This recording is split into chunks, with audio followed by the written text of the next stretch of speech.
Assalamualaikum warahmatullahi wabarakatuh. Saudara-saudaraku sebangsa setanah air yang saya cintai, saya banggakan, bertemu lagi dengan saya Agus Semar dari lereng Gunung Slamet di Banyumas, Jawa Tengah. Hari ini hari Senin tanggal 2 Oktober 2023. Sebelumnya mohon maaf ya, kalau suaranya masih agak serak-serak bendeng ya. Saya 4 hari terakhir ini kena flu. Tapi alhamdulillah ya sudah lumayan enak, lumayan sehat walaupun suaranya masih menyisakan serak-serak. Yang penting apa yang ingin saya sampaikan atau pesan yang ingin saya sampaikan bisa diterima dengan baik ya. Baik, apa yang ingin saya sampaikan sesuatu yang cukup penting ya.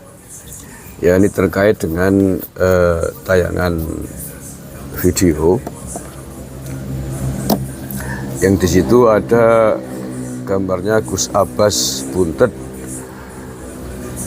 bareng dengan Abah Lutfi, dan di sebelahnya ada videonya Mbah Mufid Klaten, yang sesungguhnya kedua video itu sama sekali tidak berhubungan.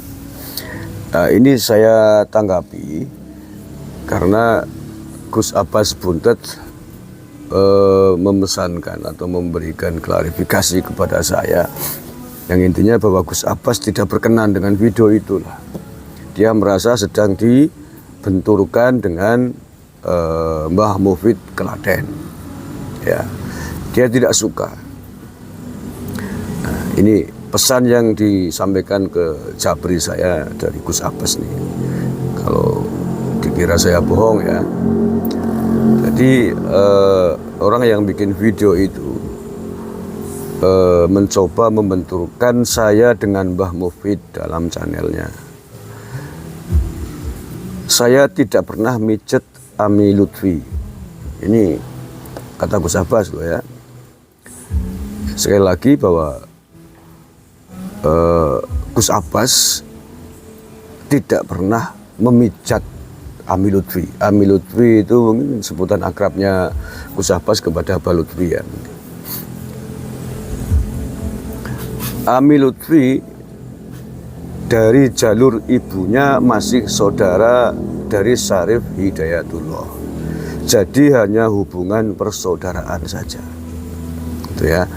Di sini Gus Abbas menegaskan bahwa dari jalur ibunya Abah Lutfi itu memang ada hubungan saudara dengan Syarif Hidayatullah, yakni Sunan Gunung Jati. Tetapi hanya hubungan persaudaraan. Ini disampaikan oleh Gus Abbas. Ami Lutfi termasuk orang tua saya, tapi ketika melakukan kesalahan saya tidak boleh terjebak menyetujuinya. Kalau salah ya salah, dari siapapun keluarnya. Saya ulangi, Ami Lutfi termasuk orang tua saya, tapi ketika melakukan kesalahan saya tidak boleh terjebak menyetujuinya. Kalau salah ya salah, dari siapapun keluarnya. Nah.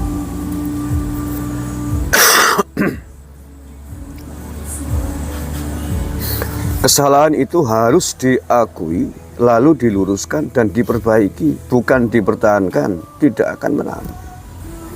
Ya, ini ketegasan Gus Abbas untuk mengklarifikasi video tersebut. Yang pertama tentang video tersebut, tidak benar seolah-olah Gus Abbas dikesankan sedang memijit Abah Lutfi. Ya, Gus Abbas tadi sudah mengklarifikasi langsung dengan saya bahwa dia tidak pernah memijat Abah Lutfi. Yang kedua, dia tidak berkenan, merasa sedang dibenturkan dengan Mbah Mufid Klaten. Yang ketiga, dia mengakui, Gus Abbas mengakui bahwa memang masih ada hubungan persaudaraan dengan Abah Lutfi, bahkan mengakui orang tua Abah Lutfi itu. Tetapi bahwa semua itu tidak kemudian membuat Gus Abbas diam ketika Abah Lutfi dinilai melakukan sebuah kesalahan. Kesalahan tetap kesalahan yang harus diperingatkan, yang harus diluruskan, bukan untuk dipertahankan, bukan untuk dibela, gitu ya. Jadi mudah-mudahan ini klarifikasi dari Gus Abbas menjawab framingan buruk yang ada di sebuah video. Nah, kemudian yang terakhir saya ingin tambahi ya, bahwa Abah Lutfi, tidak hanya Abah Lutfi, tapi siapapun, orang alim, kiai, sealim apapun, tetaplah manusia biasa yang suatu saat bisa melakukan kekhilafan, kesalahan yang tidak mungkin melakukan kesalahan, dijaga oleh Tuhan, dijaga oleh Allah Subhanahu wa Ta'ala. Maksum itu hanya Nabi, manusia di muka bumi ini yang maksum, yang terjaga dari kesalahan dan dosa, dijaga langsung oleh Allah Subhanahu wa Ta'ala. Tetapi selama itu bukan Nabi, para kiai, para ulama, mursyid sekalipun suatu saat pasti akan melakukan kesalahan. Nah, bagi orang-orang yang ikut thariqah, tahu rambu-rambu ini, murid itu tidak boleh meyakini bahwa gurunya itu maksum, meyakini bahwa gurunya tidak pernah berbuat salah, tidak akan pernah berbuat dosa, itu tidak boleh. Karena gurunya itu, mursyid itu masih manusia biasa, suatu saat pasti akan melakukan kesalahan. Jadi kalau ini para pengikutnya Abah Lutfi Nyun Sewu menganggap bahwa Abah Lutfi tidak mungkin berbuat salah, tidak mungkin berbuat khilaf, itu salah, tidak boleh. Karena Abah Lutfi bukan nabi. Suatu saat ada hal-hal tertentu pasti sangat mungkin berpotensi melakukan kesalahan. Kalau meyakini seseorang itu tidak mungkin berbuat salah, walaupun gurunya sendiri sekalipun, maka suatu saat ketika sang guru melakukan kesalahan, yang terjadi adalah ngamuk-ngamuk ketika gurunya diperingatkan oleh orang lain.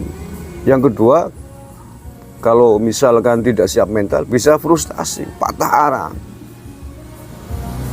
ngamuk dengan gurunya. Itu dua hal yang mungkin terjadi kalau tidak punya pemahaman seperti ini.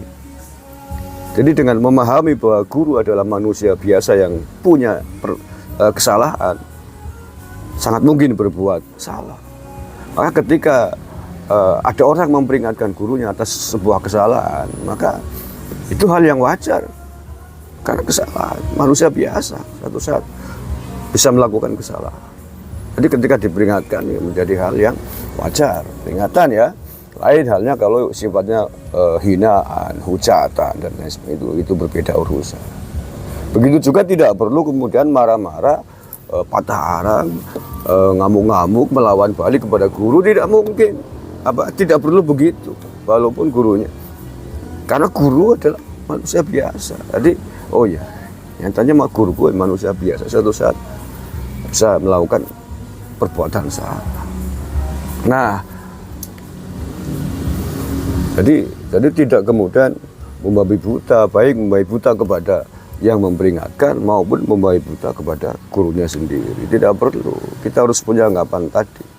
Guru adalah manusia biasa yang suatu saat punya kesalahan, termasuk dalam hal sejarah. Nah, dalam konteks ini hari ini yang Abah Lutfi sedang menjadi sorotan adalah terkait dengan sejarah KRT Sumodiningrat di Yogyakarta. Nah, ini memang perlu klarifikasi dari Abah Lutfi. Klarifikasi Abah Lutfi kepada pihak keraton, khususnya di Trah Hamengkubuwono II. Ini sejarah harus diluruskan, mana yang benar. Sejarah referensinya adalah manuskrip. Ya silakan adu manuskrip. Dari Trah HB2 sudah ada banyak statement tentang sejarah ini dari Peter Carey, ahli sejarah, kemudian dari akademisi di UIN Jogja, mengatakan bahwa memang KRT Sumodiningrat adalah KRT Sumodiningrat yang bukan Habib Hasan bin Toha bin Yahya sebagaimana yang pernah disampaikan oleh Abah Lutfi. Ya silakan Abah Lutfi dan para pengikutnya untuk kalau punya manuskrip sejarah yang bisa membantah ya disampaikan saja. Jadi nggak perlu kemudian ditanggapi dengan ngamuk-ngamuk. Ya, biasa saja kemudian ada referensi yang berbeda dari Baludri kan begitu. Oke ya, saya kira itu video saya kali ini. Kurang lebihnya mohon maaf. Assalamualaikum warahmatullahi wabarakatuh.